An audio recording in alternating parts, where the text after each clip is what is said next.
Welcome to another live episode of Halftime Adjustments. It's your host, Eddie Arnell, my man G with Mr. J. Luke. What's going on, gentlemen? Tighten up, baby. Tighten up, baby. Tighten up, J. Luke. You got a little frog in your throat today, man. You been Yeah. screaming? You weren't screaming at the game today, were you, man? Screaming at the TV? No, man. What? I know what you were doing. Screaming because the tank almost got messed up. Man, you know me too well. Week 17, guys, coming in. You know, at this point of the season, seeing that the season is what it is, looking for some building blocks, for some positives, as we wind up these last two games. But there was word that came out this past week that for 2025, the staff would be returning. And so, we'll see. We'll see what happens with that. But, another game that's weird stats-wise because you see the Titans dominate the stats of the game, but come out on the losing end. So, G-Wit, man, tell me about a few things you got out of this game today that you had noticed as we get ready to wrap up 2024. Well, again, we said it towards the end of the game. Tajay Spears. I'm one of the ones who was surprised by how well he ran the ball today, considering he was going to be the main back. Like I said, my surprise with him was the power that he had. He actually carried people for a couple of first downs in that game, so I thought that was promising. It's too bad that he got taken out for a concussion, which is that's the only thing that kind of bothered me about the day was just him having that concussion again. And I know with concussions that once you have one, you're susceptible to more. But I didn't think that the play that happened, I didn't think he had a concussion. I thought it was more like a pinched nerve. So because the way the guy hit him and everything around his neck and all that. So. But other than that, I thought the running game was surprisingly well. Again, seeing Chig ball out once again, I thought, and the truth be known, I thought Callahan called a pretty good game. I thought he called a pretty good game. There were some plays that were left on the field where Mason had the guys open where he just absolutely just missed them. And surprisingly, I thought the O-line held up pretty well. I was more surprised about Mason Rudolph holding on to the ball too long, but again, positives on defense. They got the run defense back under control. Pretty much held Jacksonville down. Only 122 yards rushing. So I was happy to see that. And again, it was pleasantly surprised to see that the passing defense is still number one in the league. Yeah, last week they just ran it down our throats. So you hadn't really had too many passing offenses by the last few games. But yeah, it's still to the fact that with so many injuries in the secondary, that credit to Denard Wilson for his defensive scheme. And I'm gonna talk about that in a minute. But go ahead, J. Lou. I'm gonna turn it over to you, man. Yeah. So to piggyback on what G. Witt said, I thought Spears looked good. This is his first time getting to be the bell cow. You knew that Pollard was down this game. I thought he did well. Offensive line did okay. You saw today that Brunskill is better at the center spot, I think, and I know they had to move him with Dillon being out or whatnot. And again, that right side of the line is just murderer's row. Poor Duncan. He just can't stay healthy, so you really can't see what. And it's the coaching staff wants to play him. Yeah. Like they want to see what they got in him, but he just can't stay healthy.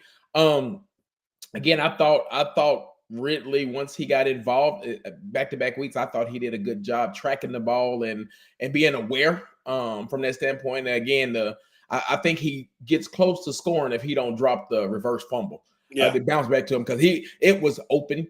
And again, to the play calling of Callie, you saw some plays. The touchdown to Vanette was wide. Wide open. That was a perfectly called scheme call. I thought a lot of the outside runs and some of the pitches were phenomenal. Defensive wise, yes, that I thought the run game did a phenomenal job. You said they had 100 yards. You would never thought that because they really. The problem with the defense is we stop the run, but you don't stop it when you need to. Yeah, that's the problem with the defense. And I get into that when we get to defense, but overall, again, You played okay. You played better than last week. Still came up short. But nothing that was just ugly. Again, the one interception, a high tip ball yet again. And Mason did. It just must be the quarterbacks in this quarterback room that are coached to just hold the ball until you can't hold it no more. Because yes, he was holding the ball instead of throwing it away. But overall, again, season's coming to an end. It is what it is at this point. Again, you like to see some of the players, especially on that defensive side of the ball, still out there fighting. I guess look forward to. Yeah, and so you guys already touched on Spears. I'm not going to speak anymore on that, but you did see that he can run between the tackles, which I thought he did a great job. He's a multi-dimensional back, so he can play all 3 downs, 4 downs if you need him. Chig, again, you like because you see the progress out of him. I just hate that it got started too late in the season, right? Instead of using him early on and having him progress, but that's a good building block for 2025. Can't speak enough about the big fella in the middle, Big Sweat. Big Sweat, man. He's gonna be a linchpin for this team for a long time. Him and Big Jeff, as long as they can keep them together, I think we'll have a dynamic duo that's gonna make it hard for teams to run on us. And Mason Rudolph, he's a backup quarterback for a reason. I think he's earned, the chance to come back and be a backup next season. He hadn't done anything to deter that, in my opinion, but. We'll see what they do with that position because there's a lot going on now. I mean, number 2 in the draft. One left. Way to go, Will. I like that one. There you will. Yes. We get to laugh at the coach. You're right. Got the Texans next week, and they probably won't play any of their starters next week for the Texans because they won't gain any position really because they win a division regardless already. And so we'll see about that. Offensive wise, J. Lou, let's go there because I want to mention. You talk about the play to Vanette, and we haven't seen that type of play since Arthur Smith. And you got to go back to it was Jonnu Smith on the backside leak when he scored. Great play call, but you saw it today, man. But like you said, Callie has some different things he drew up today. But talk to me about the offense today. Yeah, I thought he was in a little bit more comfortable with play calling. He didn't. Now again, Mason Rudolph. He's the prime example of don't stat watch him because his percentage is going to look well, but he's checked down Charlie to a T. Yeah. I mean, the amount of targets that the running backs and tight ends had at the beginning of the game, and again, this was a game that weather-wise, you got lucky that they didn't deal with no lightning, but I mean, it was rain, it was sloppy down there, so we didn't really go down the field in the beginning. But I'll counter that by saying that the run plays that were called did a great job keeping the Jags off balance and whatnot and moving the ball. We didn't get a lot. To me, I didn't see them getting a lot behind the chains on 1st and 10. Again, because the run game was working so well. I told you what I thought about Calvin Ridley when he had his opportunities. We just, to me, that was the one thing I would say is we just didn't go to the wide receivers enough until it was too late when they knew. And again, now the Jags almost did what Jags do and prevent defense almost should have got them beat. He was 2 well-placed throws away from actually scoring and having a chance to tie this game up because the Jags was in themselves trying to tank back.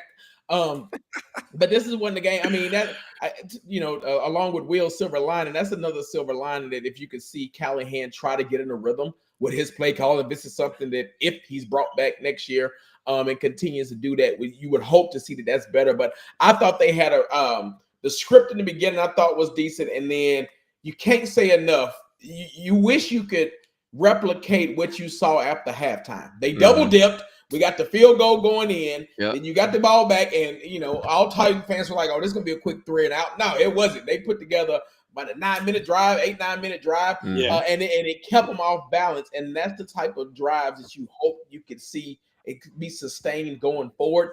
Again, I will continue to say that you see the offense run, I guess, a little bit more efficiently with Mason in at quarterback, even though, again, he's holding the ball too long.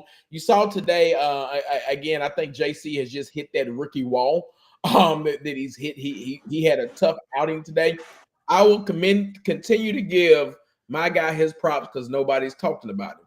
But Peter Skoronski has been the best lineman on this team since week 4. Yep. Easily. easily, maybe one of the best guards in the league since then. I agree. One of the top since then, and he's quietly as it kept. And again, JC's gonna take his lumps. But I thought the offensive line did enough to give Rudolph a chance. Now you saw Rudolph do a lot more taking off and running. He was bailing out of the pocket a lot today, and I think some of those times Davis. I mean, you heard the announcer said one time when he took off, you had NWI wide down the middle of the field, wide open in the middle. So again, that part of that probably comes from this quarterback room being gunshot because they've taken so many hits and so many sacks. But you would hope that a veteran like that would hang in there like he did on the last drive. That last drive, the very first play of that drive when the DN made an inside move, he lit him up and he stood there and got Josh that. Allen. So you would hope Josh Allen. You hope he could do that a little bit more. But overall, again, just not enough to get the dub. But again, you didn't see any of the bonehead mistakes that the offense has been showing us. Yeah. G-Wit? No, J. Lou pretty much covered everything, really. Yeah, I thought, again, on J.C. Latham, I think he's that rookie wall. I think he's just worn out. I mean, let's be honest. He's played every game this season and has been on the field quite a bit. So I can see him coming back a lot stronger and that left side being more solidified next year. Once he gets his legs up under him, he understands the pro game and knows how to work at it. Again, I give you, you're right about Skoronski, man. He's been playing lights out for a while now, and again, it's pretty good. I mean, he's had a few penalties here and there, but nothing major. And that was the one thing about today I thought was pretty telling. That, and again, it could be the fact that the referees weren't calling anything, just want to get the game over with real quick. But you didn't see a lot of those unnecessary penalties happening in today's game, which I thought was pretty good as well. But overall, again, I was impressed with the running game. You see Julius Chestnut, like you mentioned when we was texting back and forth, he's slow coming out the gate and everything. And again, he's really only a north and south runner. So if the hole's not right in front of him, he's not going to make a move to get open or anything like that. But I thought Tajay Spears did a great job. Again, I like the play calling of Callahan today. Like I said, nothing really out there, or I would say exotic, other than the reverse to Ridley, which, again, if he just makes the catch, like you said, he's gone for quite a few yards because they had the whole Jacksonville defense fooled on that play. So, it is what it is. I mean, we're not a good team right now, and there's a lot of work that needs to be done. So, but you also see, again, like you guys have been saying all season about Callahan's play calling and everything, he still knows how to scheme people open. He knows how to get the ball out. They're really just a good quarterback away. And again, I say good. I didn't say great.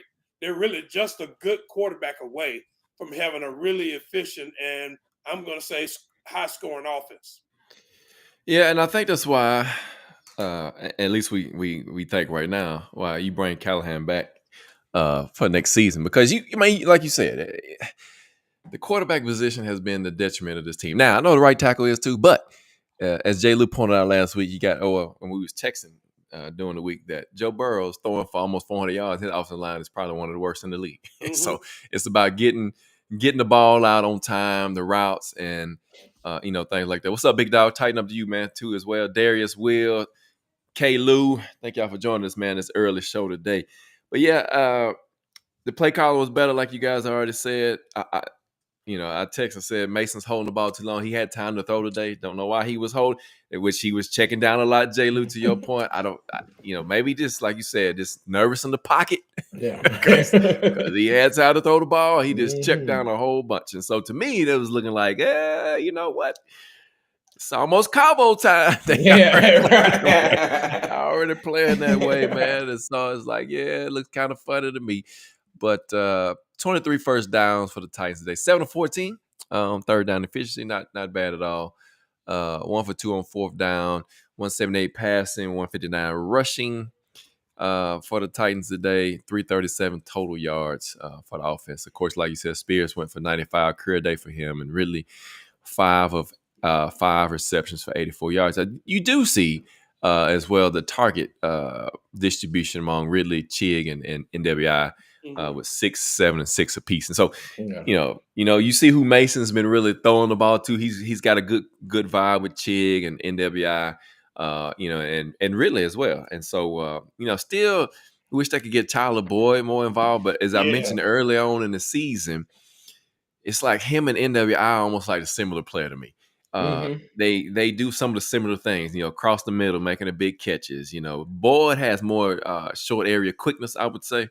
And so, maybe they'll figure that out next year. If they bring NWI back, he's on a 1-year deal, but we'll see. We'll see what happens with that. Defensive side of the ball, G-Whip.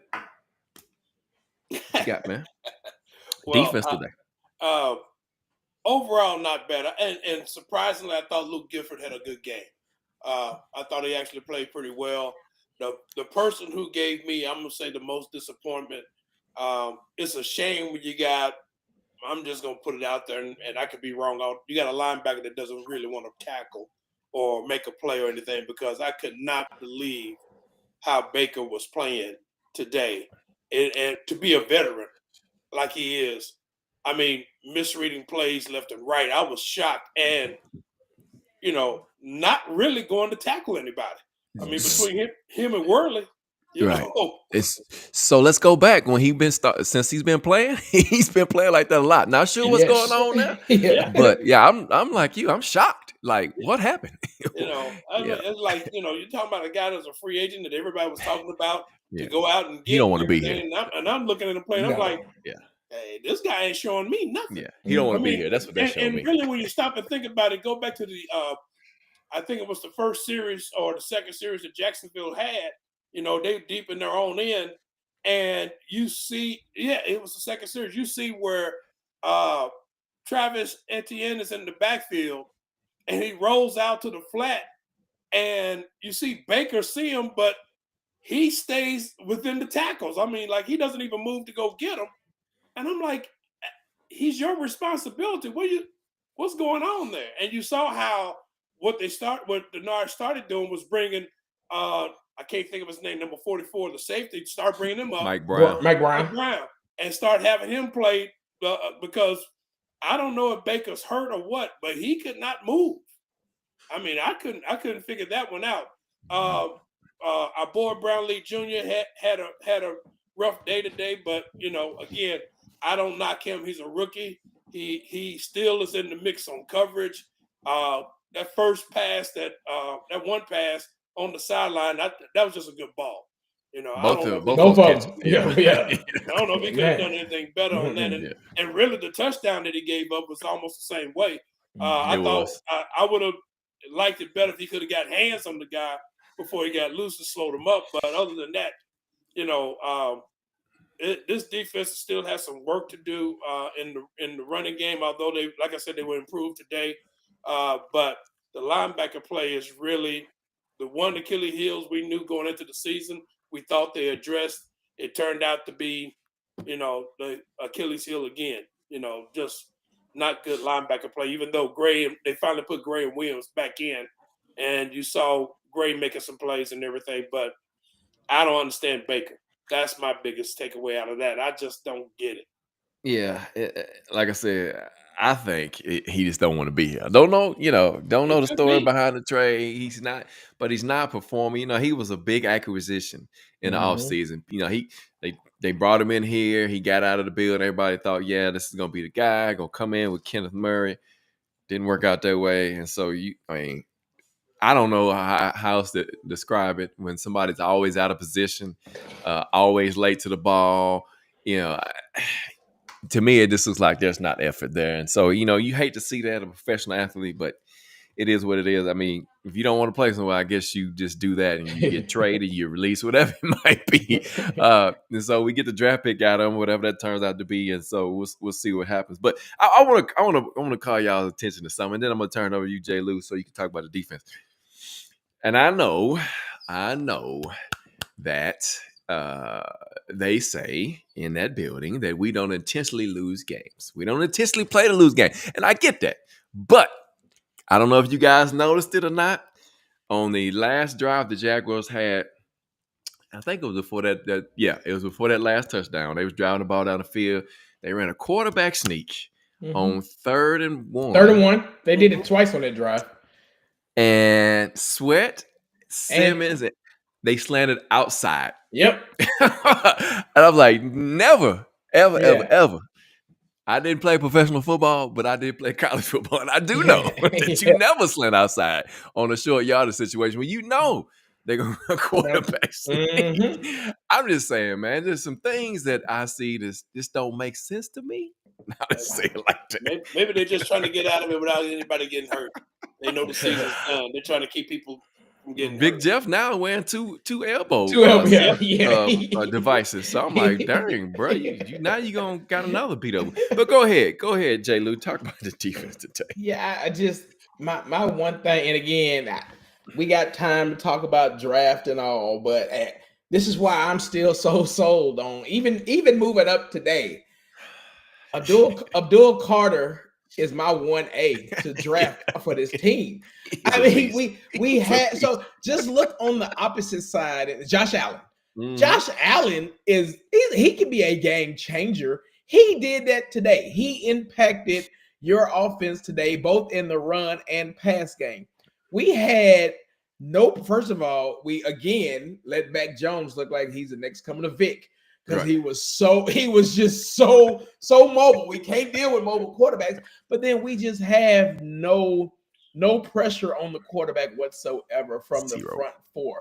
The only pressure we got was when you generate blitz coming, and they picked it up well. And what did Mac Jones do?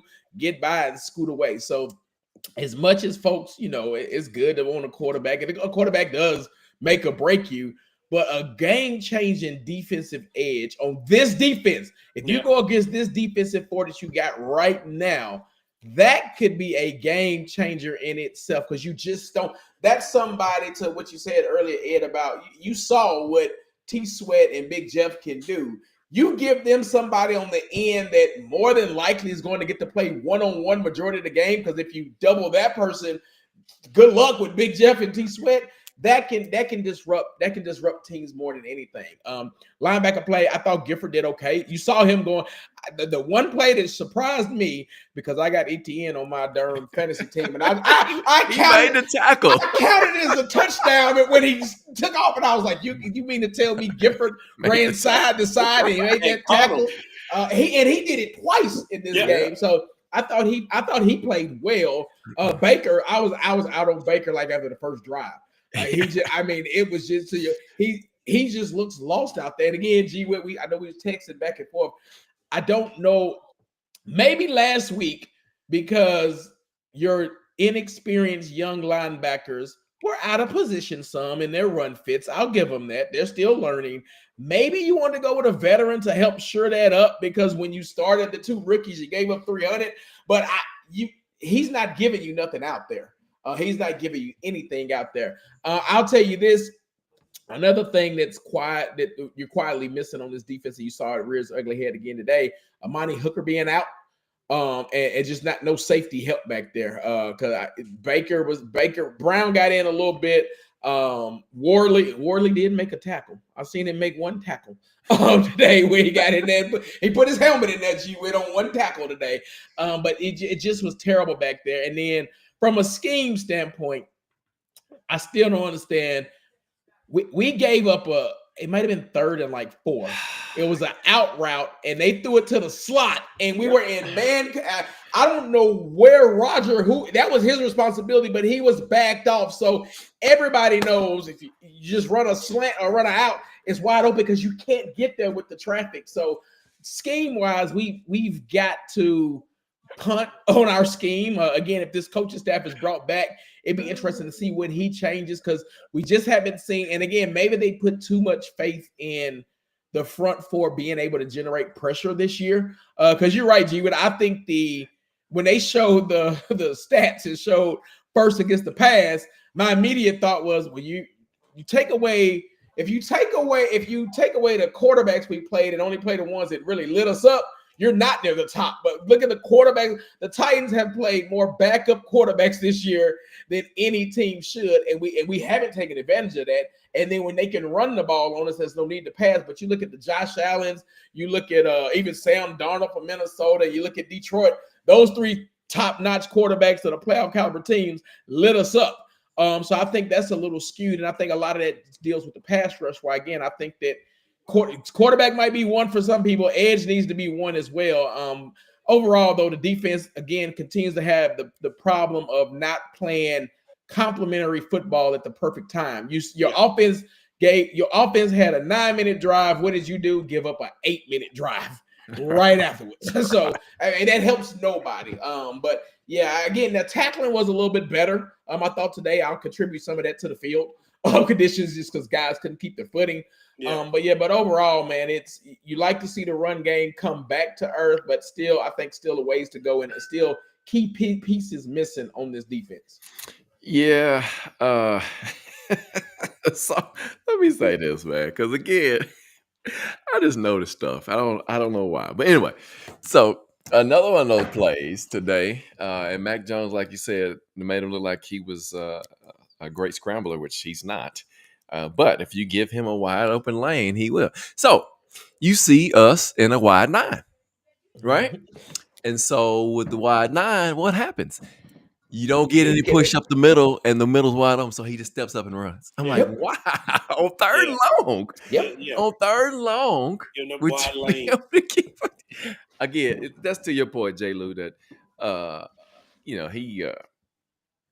he's got to do something. Yeah, Eddie, you're right. Sam Darnold didn't light us up. We played a great game that game, and it seemed like the defense has just kind of had their ups and downs in that situation. But yeah, man, it's crazy.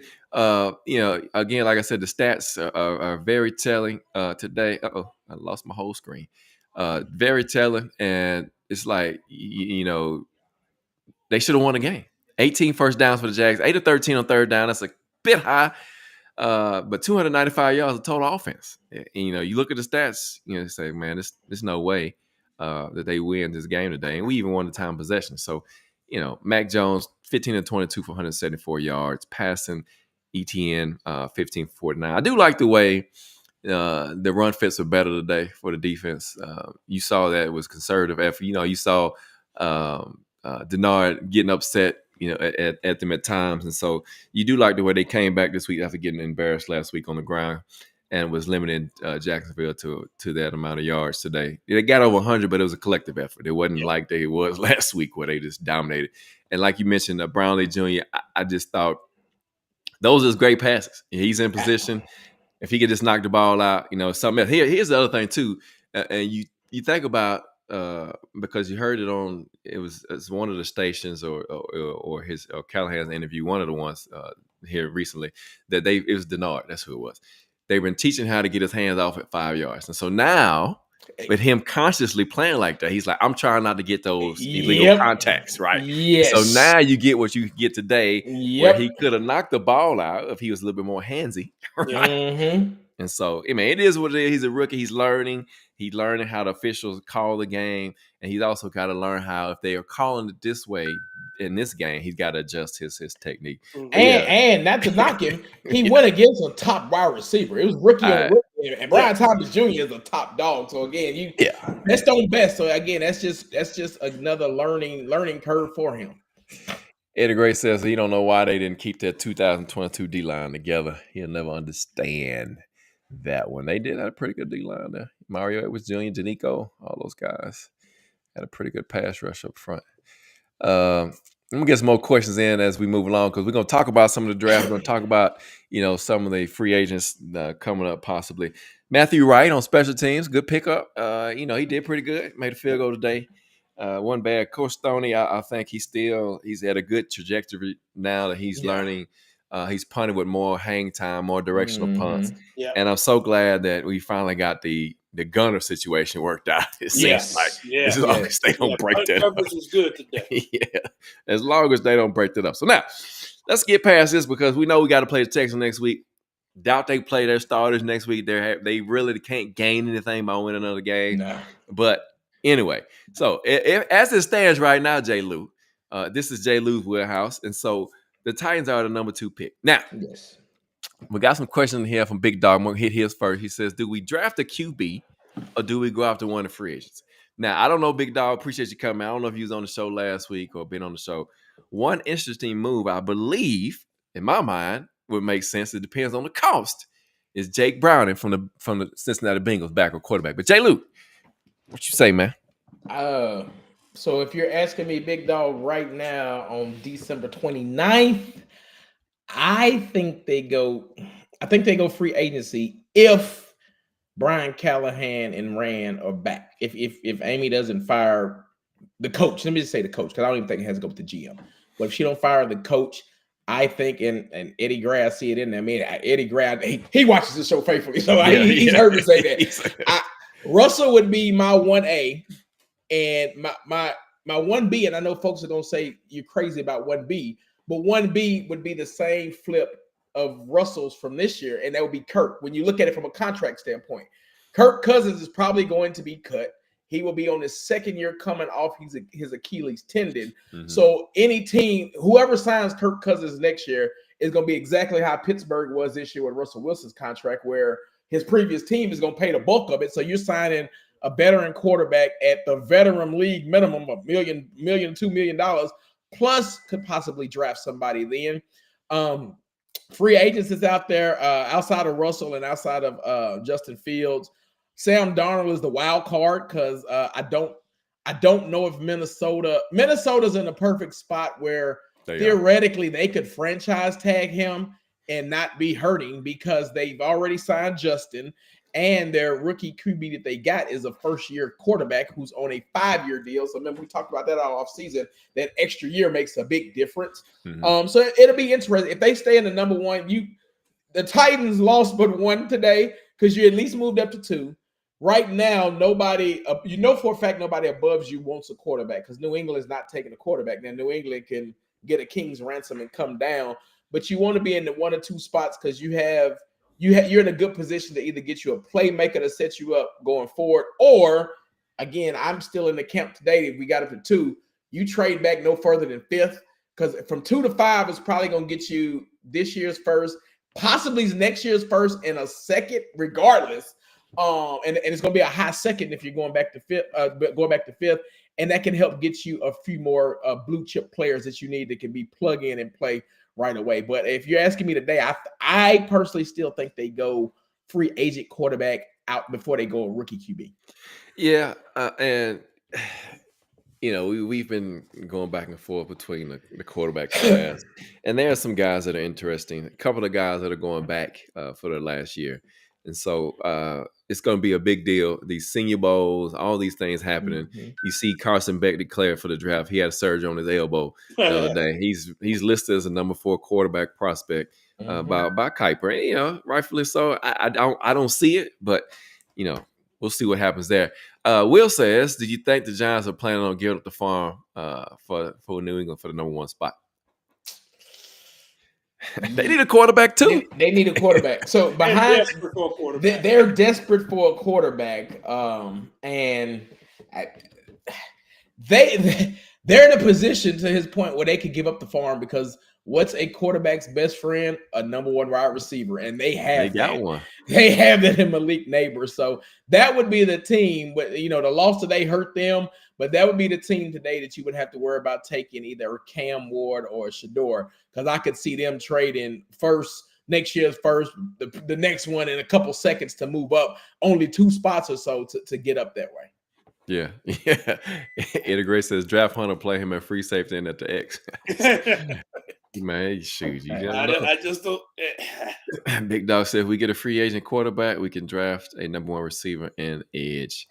That's a good thought too, man. Yeah. I will say this. Do you think, knowing that, so golly, this team needs so much. We talked about last week that there's a thought out there that they draft a left tackle and flip JC over to right tackle and kind of short it up. So, that's going to be interesting to play. We don't know exactly how that's going to work out. But do you think that since we don't have the speed on the edge as an edge guy, right, we need that dynamic playmaker. Yeah. Do you think Harold Landry is back, considering his contract amount, J. Lou? Because to me, if you want to free up some more space, there he is right there. Well, he's the one that you got to wait till June He had to be a June 1st cut because Okay. I think that dead cap goes from like 28 million to 13 after June, and it's you can get out of it because the Titans do have some. They did a good job getting out of cap purgatory the last year and a half or two, and you could cut that after June 1st. I wouldn't be opposed to it. I think you would bring, and again, that's if you go top dog edge. Because I think you would go you would probably get Arden is under contract, like he's under for one more year. And again, who knows what a dynamic player, to your point, speed and all on the D line can do. Now, if you keep Harold and draft that one, that's even better for your D line because again, I think you see Harold do a little bit more. And again, it'll all be based off the scheme too, because I think the scheme we've seen these guys with, he wants to run straight up field and wide nines. I'm not sure if that fits Harold Landry's skill set. I don't think so. I don't think that's his type of style he can play. Yeah, he's not that quick off the edge in that position. Anyway. And so with that, you see the penetration that Jeff gets now. So if you add somebody to the edge, because right now he's the only threat we have at pass rusher, and that's interior, so you can easily double team him. Yes, but you got somebody on the edge that can draw that kind of attention. Then you open up not only him, but you open up Sweat, who can get in the backfield too, as we saw. An interesting thing that I think too we got to look at is, and I was telling you guys the other night that number 5 in Cincinnati will look good in blue next year. I mean, everybody wanted him here this year, and they franchise tagged him. That's gonna be interesting because he will be a free agent. Yeah. At the end of the season, he's from Nashville. He fit this. Oak Ridge. Oak Ridge from the area. He would fit perfectly. You put him on one outside, and you have Calvin Ridley still. That I told you what Rand said. Rand said all he got to do is let his contract run out this year. Let it run out. That's all he said. And the Titans, I believe, are at least in the top 7 of cap space going into next year. So I mean, they're in a pretty position. Yeah, it's good. Let's see. Eddie Gray says, "Do you think Chase Young could be available?" I think he only signed a 1 year. He did. It's only 1 year deal. Why would you want him? I mean, because really, when you stop and think about it, and I hate to put him in this company, but I got no choice. He's the same as getting Jadeveon Clowney. There's no real upside to having Chase Young on the team. There's a reason why he keeps only getting 1 year contracts. And if he couldn't do it in San Francisco, come on. Well, what happened in San Francisco. He got caught loafing to the ball a few times. So that's kind of ugly. You think that's changing? I mean, you would think a livelihood, contract money would be motivated, but I guess not. I'm just saying. I don't know. I didn't see a lot of him this season, so I don't know. I had to look at his stats and see what he did. But he's with, his 3rd, 4th team? Let's see. Washington, 49, his 3rd team. 3rd team. 3rd team. Yeah. And he ain't been in the league that long, so. No, he hadn't.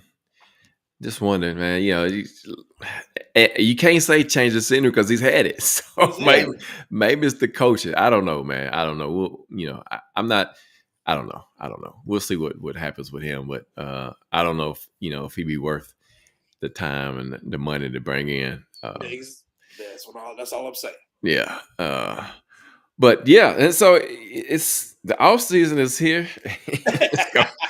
We've been talking about the off season for the last 4 weeks. Seems like it's October.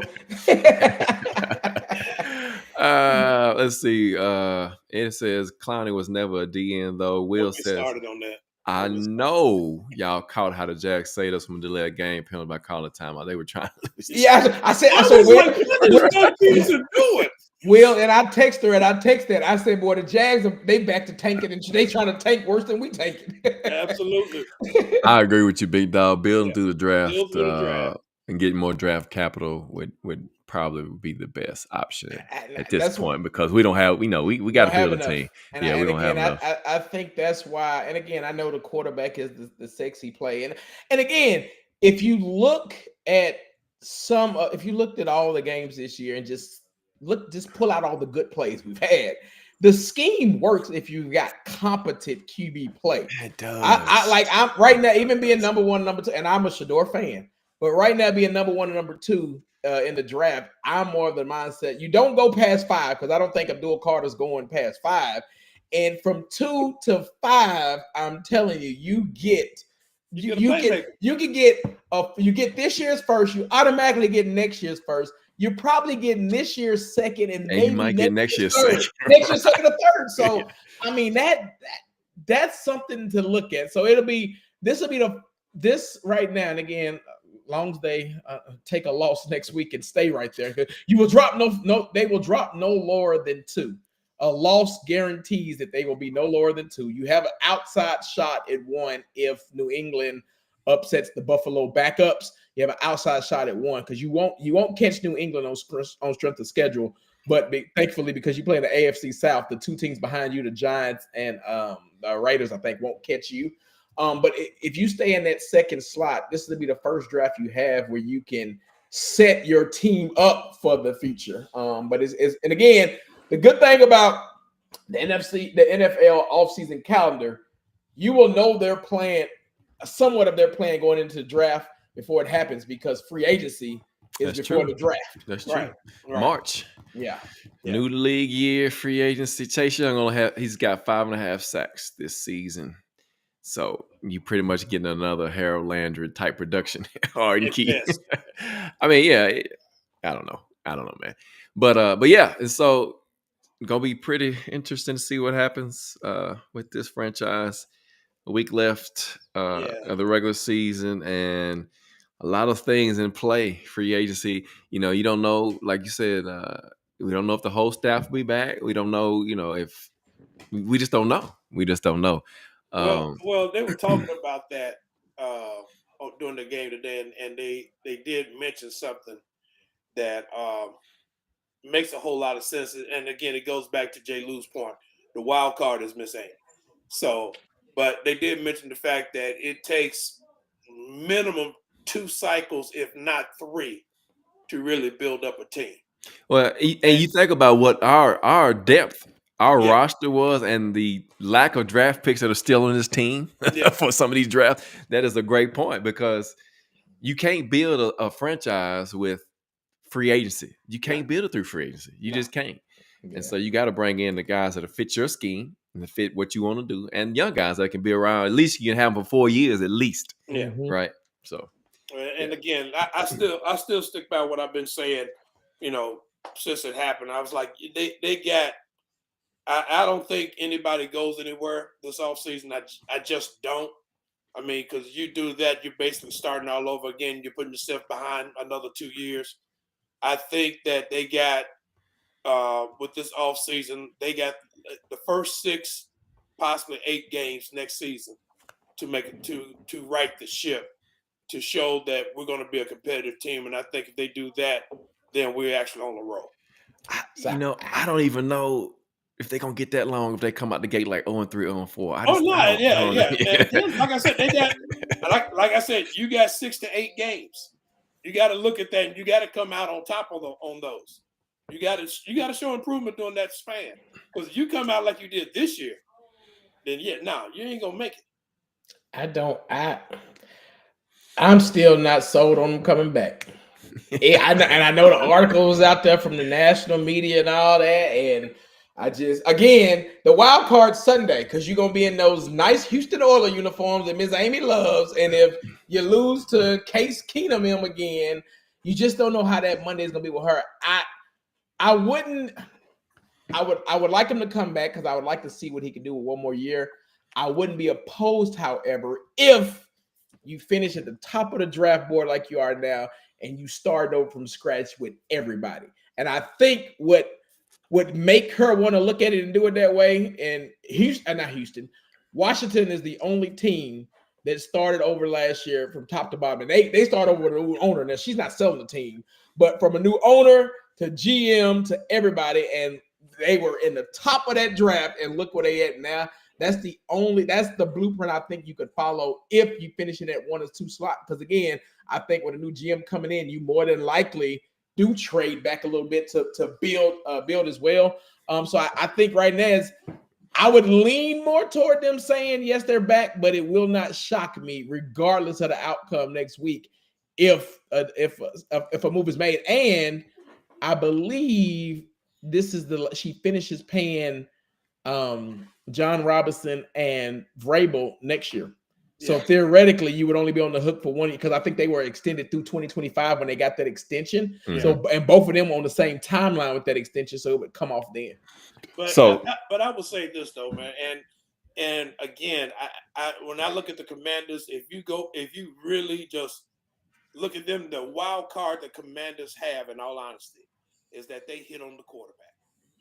Oh yeah, they hit on Daniels, and that's really what flipped their team, because really the defense didn't change that much, and really the offense didn't change that much. Because talking to our boy that's a Commanders fan, Taylor Stokes, one of the things he was more concerned about the whole season with the Commanders was the offensive line, and they're actually playing pretty decent.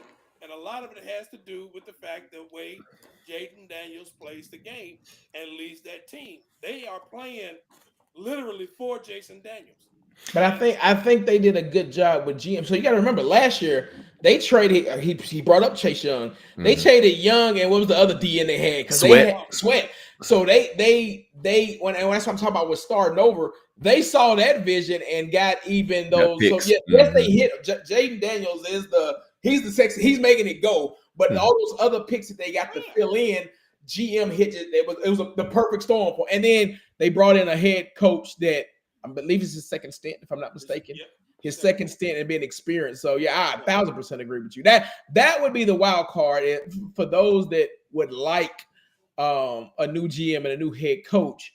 Who are you getting? Because I think that's my question. I wouldn't be surprised this time if you see her go with somebody a retread like Washington did.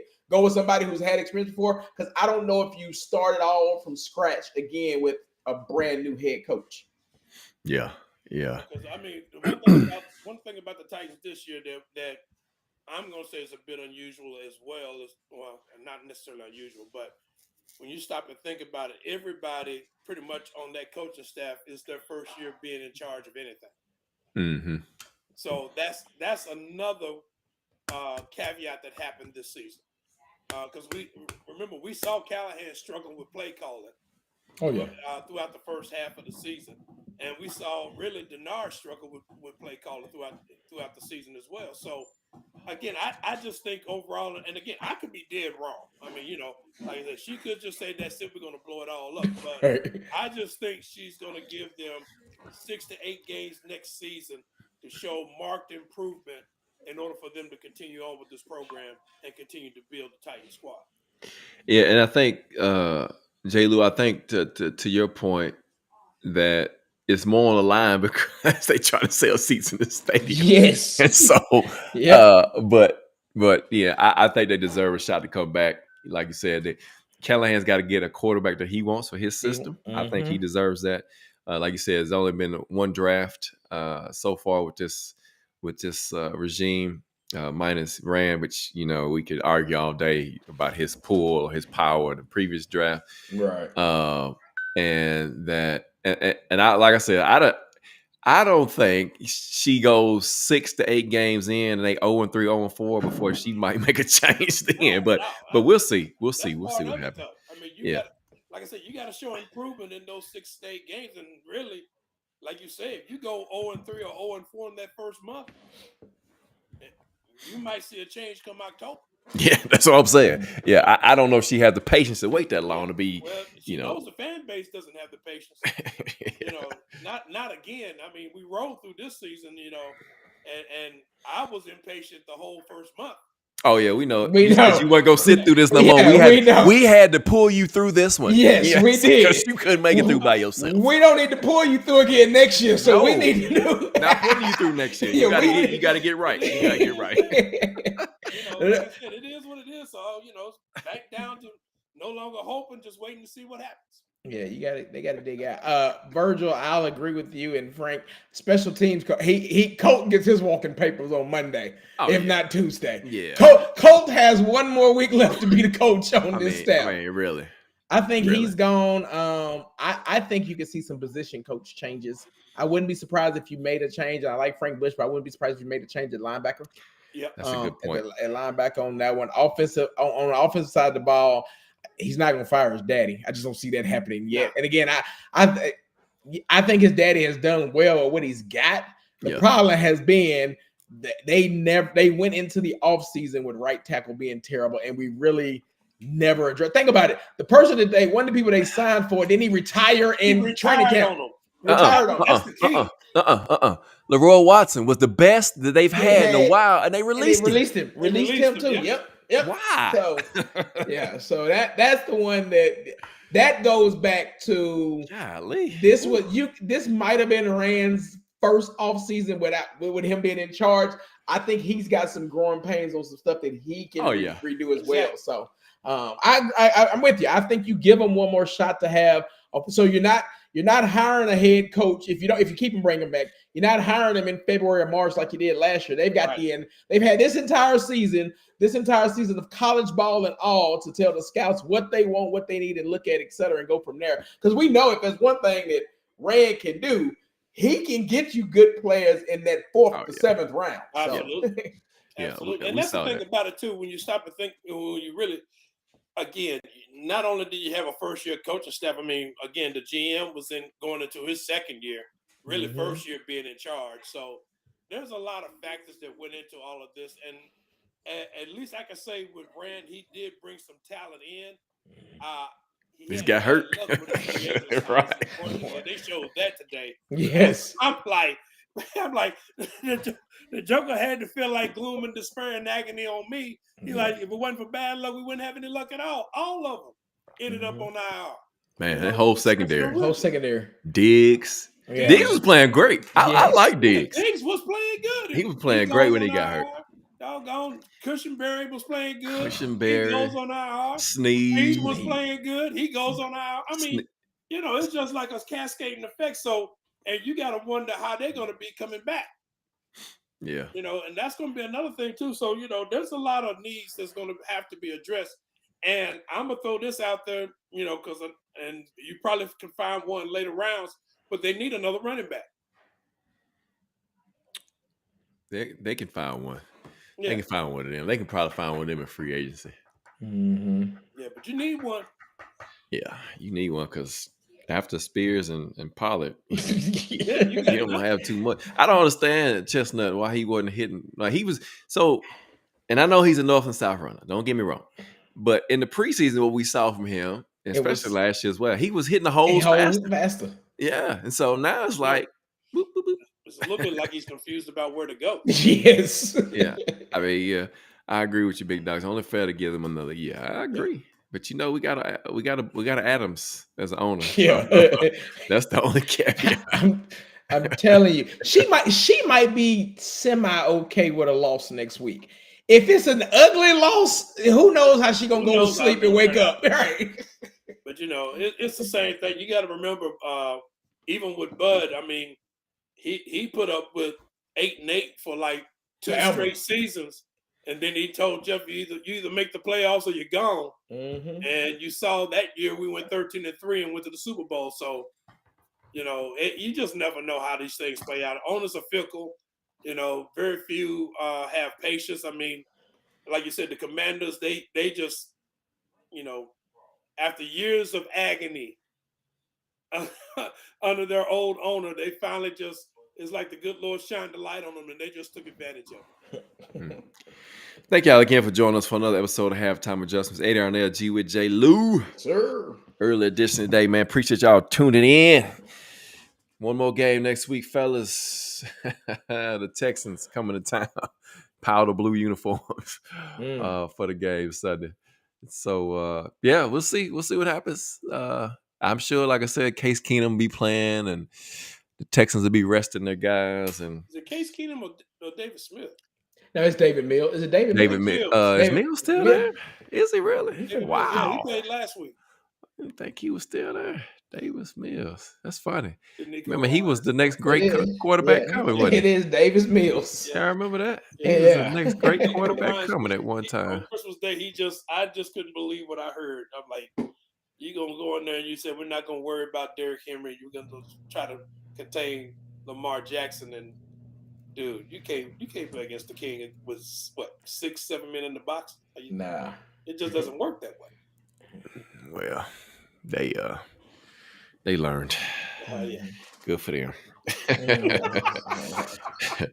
But thank y'all, man, again for joining us. Thank you for supporting us this season, man. Stick with us. We got a lot more to come. As you see, we got a lot of free agents to talk about. Got a lot of draft information to talk about. We got a lot of coaching information to talk about. And so, man, check us out. We'll be back next week to wrap up the 2024 regular season schedule for the Tennessee Titans, and look forward to the offseason to see what happens with this franchise. Eddie Arnell, J. Lou, G. Witts. Halftime adjustments. Virgil says the fans need something to be excited about next year. The draft will be interesting. Absolutely. Start free agency is going to be interesting. Yeah. We're going to see, because like you said, J. Lee, that's what's going to tell the plans for the draft. We'll see the blueprint depending on who they bring in here and who they release. But again, thank y'all for joining us, man. Check us out next week. Look out for the information for the time of the show. And we'll be right here. Halftime adjustment.